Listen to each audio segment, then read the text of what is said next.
Salut à tout le monde. Nous reprenons, nous étions arrivés au chapitre 6. Alors, chapitre 5, c'était 15 jours avant l'Ashura. Maintenant, c'est chapitre 6 et nous allons voir, c'est 8 jours avant l'Ashura.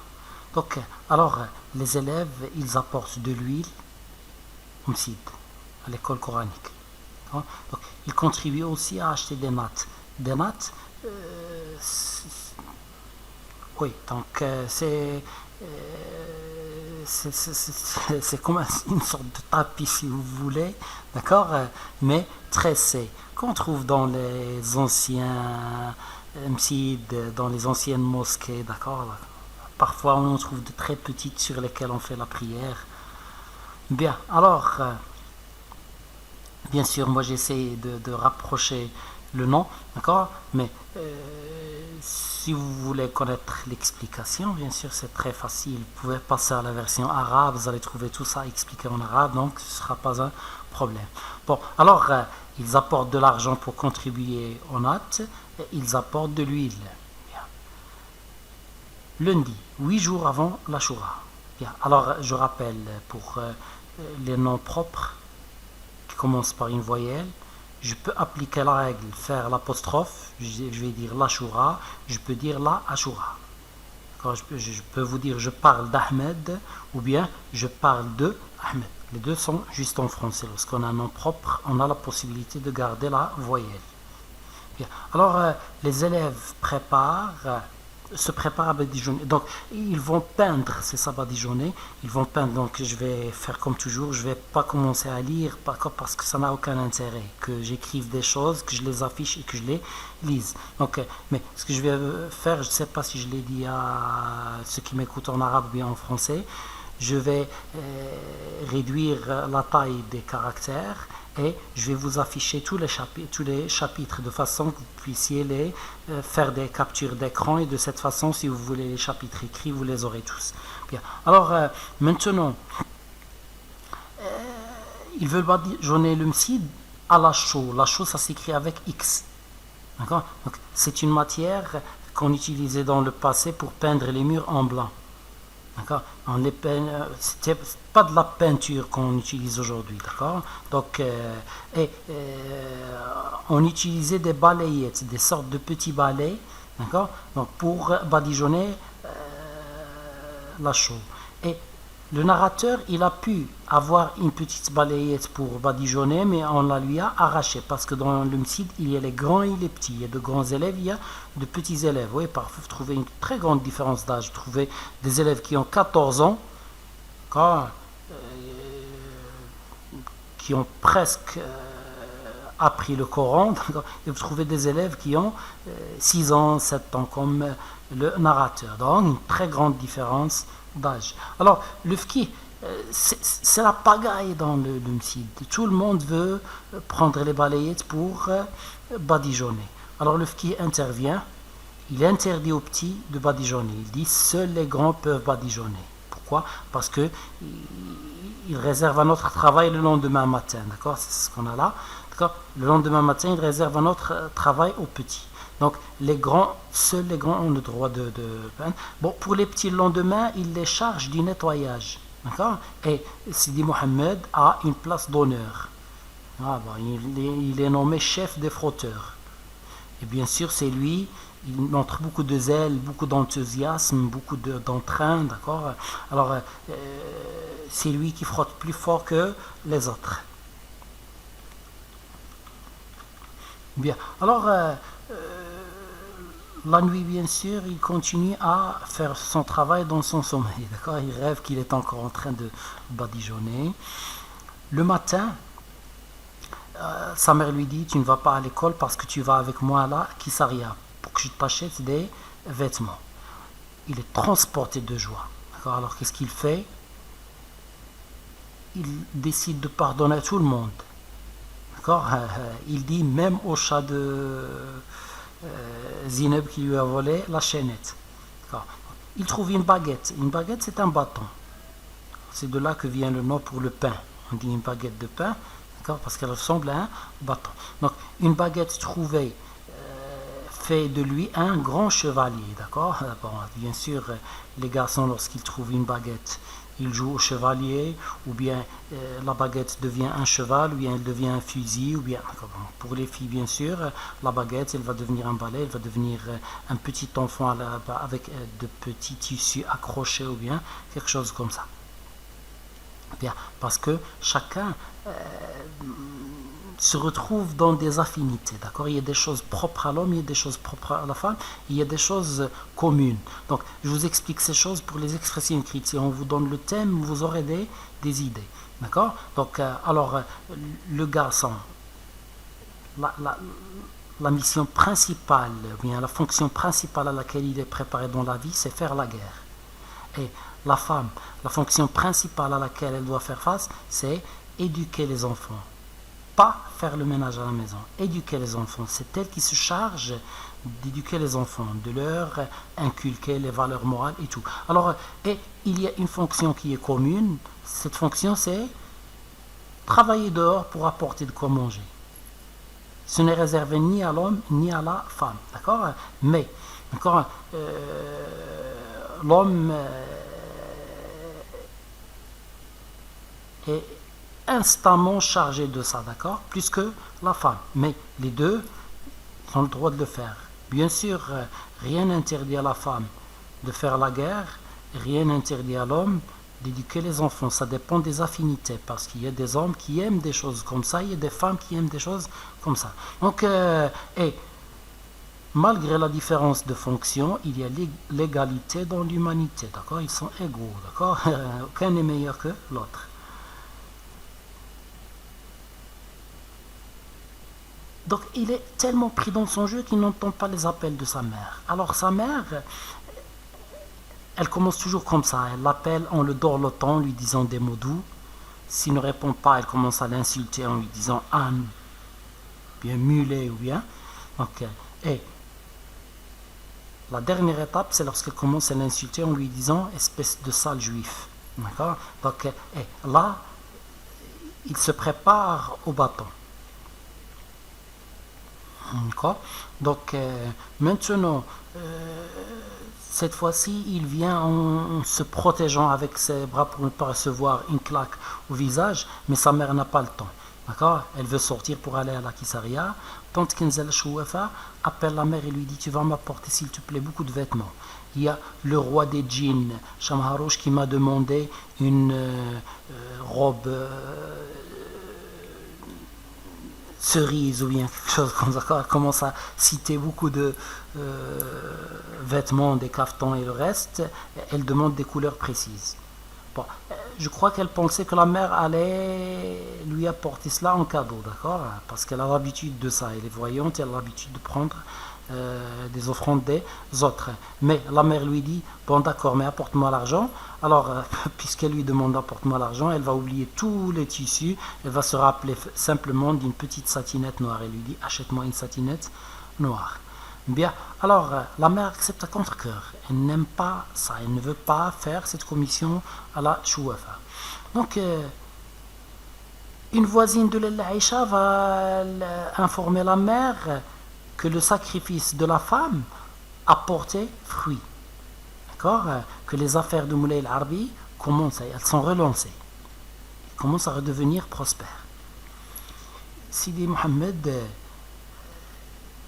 met ses babouches dans son capuchon, d'accord? Le capuchon de sa djellaba, il met ses babouches dedans, de peur de les perdre dans le souk parce qu'il y a beaucoup d'embouteillage, beaucoup de gens.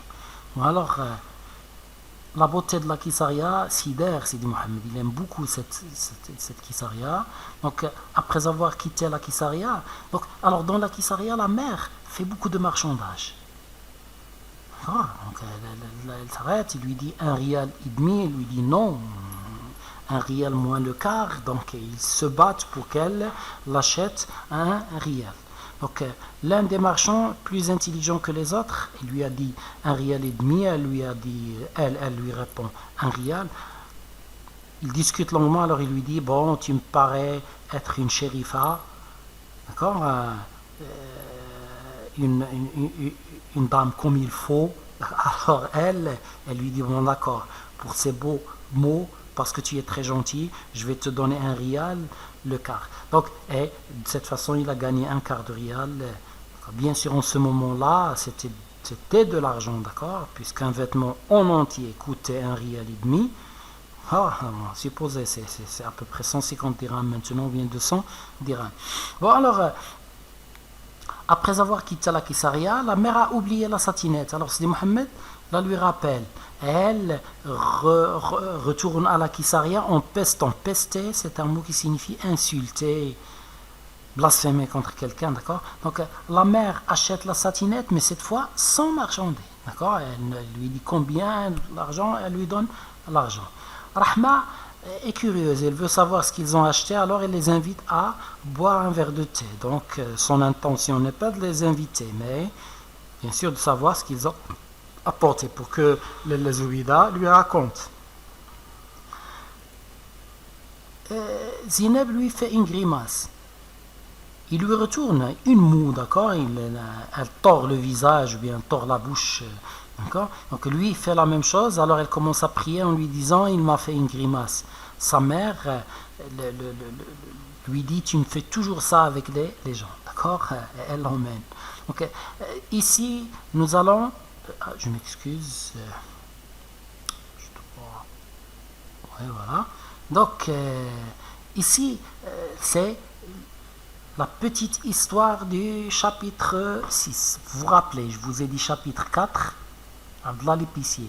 Chapitre 5, l'histoire de la chaînette et du chat de Zineb. Et maintenant, c'est l'histoire de Khadija avec l'oncle Uthman.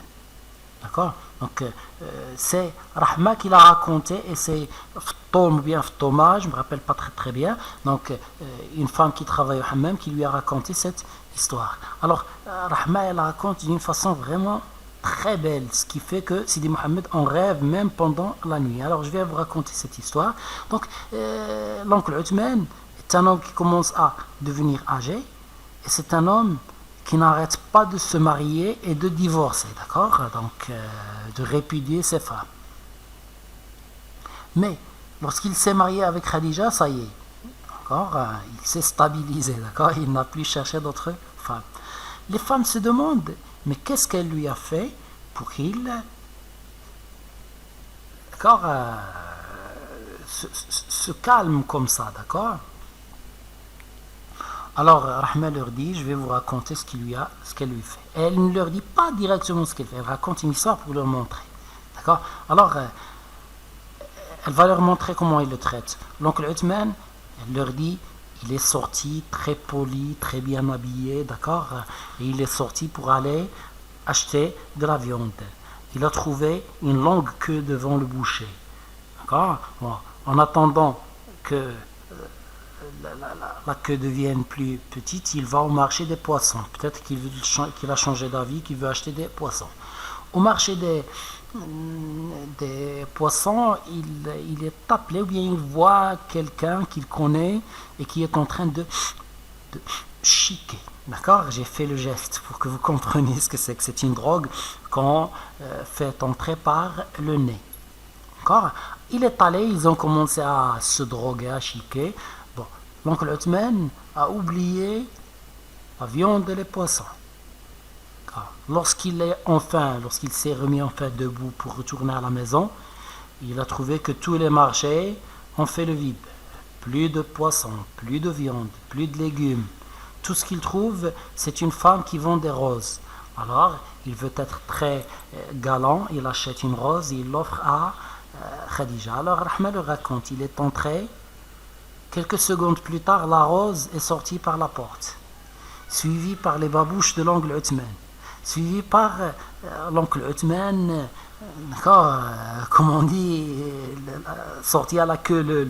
D'accord, en français ça signifie quelqu'un qui sort en ayant très honte.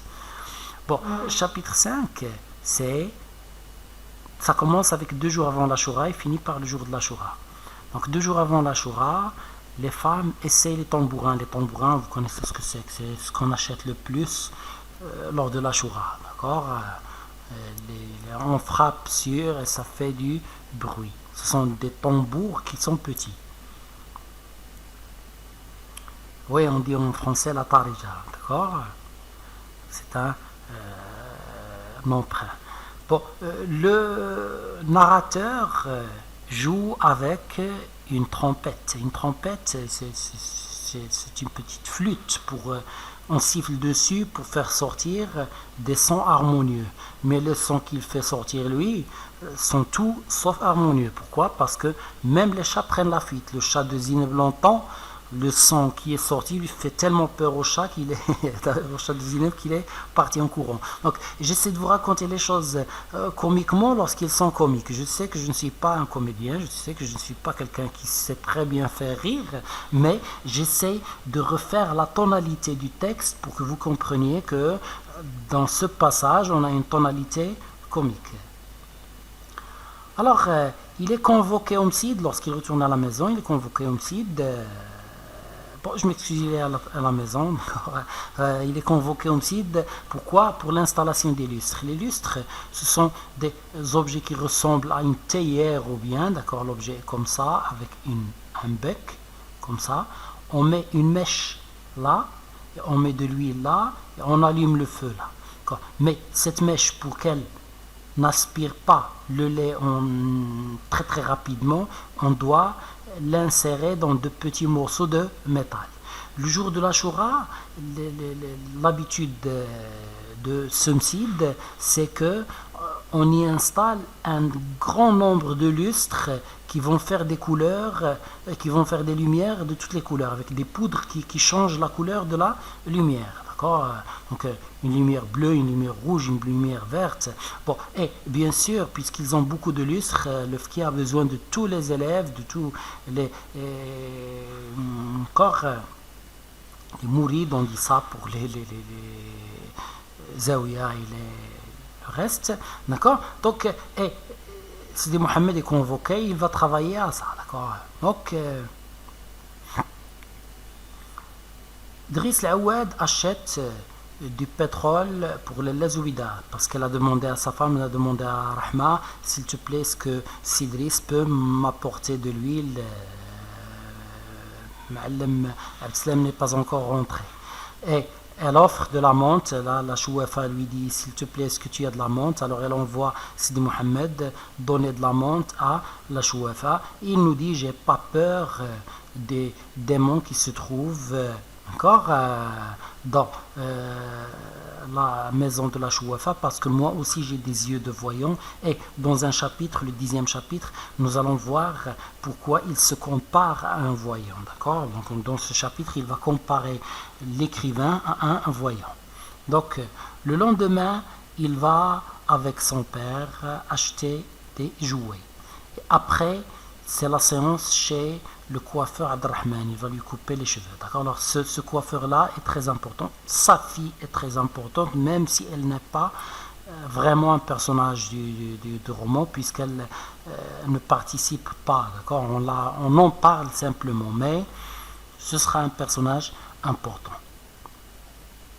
Alors il va décrire les achats et ensuite l'entrée chez le coiffeur.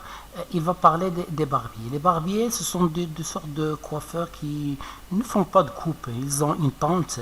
Leur travail principal, c'est raser tous les cheveux de la tête et du visage.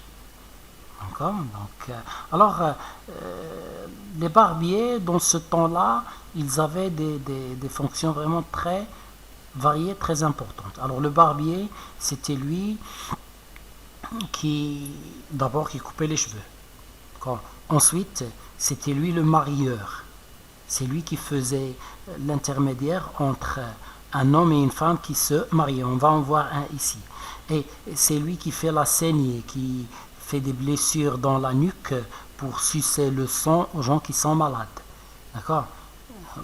Et c'est lui qui fait la circoncision des petits enfants. Le garçon, lorsqu'il arrive à l'âge de 3, 4, 5 ans, parfois même avant, on le circoncis, d'accord, on le circonscrit, d'accord, et c'est la circoncision, d'accord. Bon, alors c'est aussi un guérisseur, un médecin traditionnel si vous voulez, il guérit avec des plantes et le reste. Et c'est aussi un serveur lors des mariages et lors des fêtes, D'accord? Bon, et lorsqu'ils arrivent, ils le trouvent en train de faire la saignée à un homme. Pendant qu'il fait la saignée, un autre homme vient et lui dit c'est Abdeslam, le dernier remède que tu m'as donné est très bon et j'ai besoin d'un remède pour ça et ça. Il commence à lui dire, tout en faisant la saignée, il lui dit tu vas acheter l'herbe telle et l'herbe telle et l'herbe telle, tu vas les mélanger, tu vas, d'accord, et il lui fait une recette médicinale. Bien, alors c'est déjà fait. Alors, Sidi Mohamed, c'est Ma'alem Abdeslam, je m'excuse, Abdelrahman, il parle avec Ma'alem Abdeslam, mais en vérité, c'est un monologue, c'est pas un dialogue. Pourquoi? Parce que au moment où Ma'alem Abdeslam veut placer un mot, Abdelrahman le coupe et continue à parler. Il lui pose une question, il veut parler, il le coupe et il continue à parler. D'accord? Alors, il lui parle de Moulay Larbi. Il lui dit, j'ai entendu dire que les affaires de Moulay Larbi marchent bien. Donc, de nouveau, il lui dit oui, c'est ce que j'ai entendu. Alors, il lui dit, bon, je l'ai rencontré, il doit se remarier, d'accord? Cet homme n'a pas d'enfant, donc j'ai oublié de vous dire ça. Lala Aïcha est stérile. Stérile, c'est-à-dire elle n'a pas d'enfant. Donc, il lui dit, sa femme est stérile, doit penser à se remarier pour avoir des enfants, d'accord? Bien sûr, en français, on appelle ça la polygamie.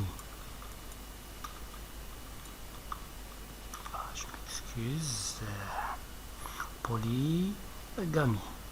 D'accord? Et le contraire, c'est la monogamie.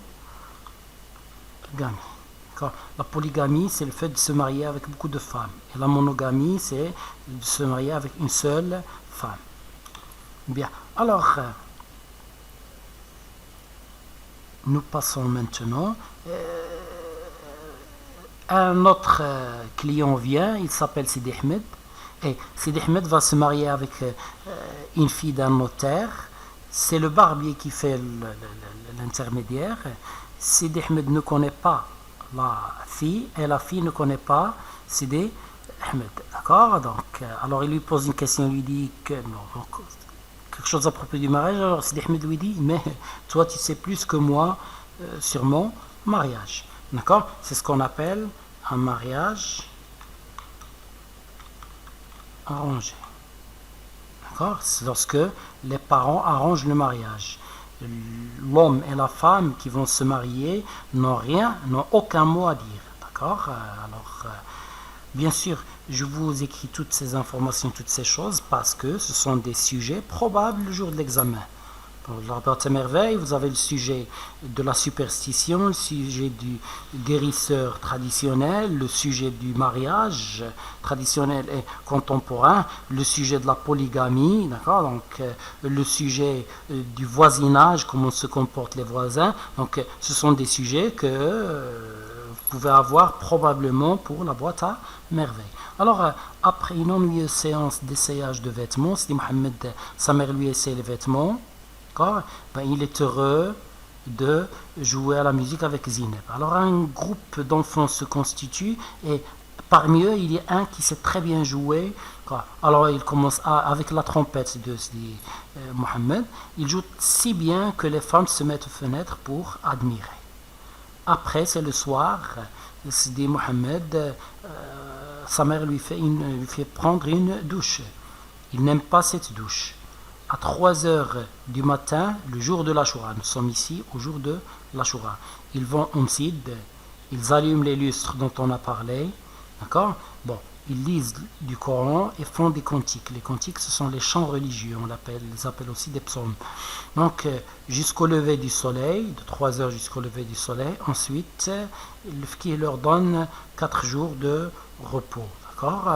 Et j'ai oublié de vous dire que Sidi Mohamed a eu vraiment de la peine avec ses vêtements. Donc il croyait qu'il serait comme un prince le jour de l'Ashura, mais lorsqu'il va là, il trouve que tous les garçons sont aussi bien habillés que lui.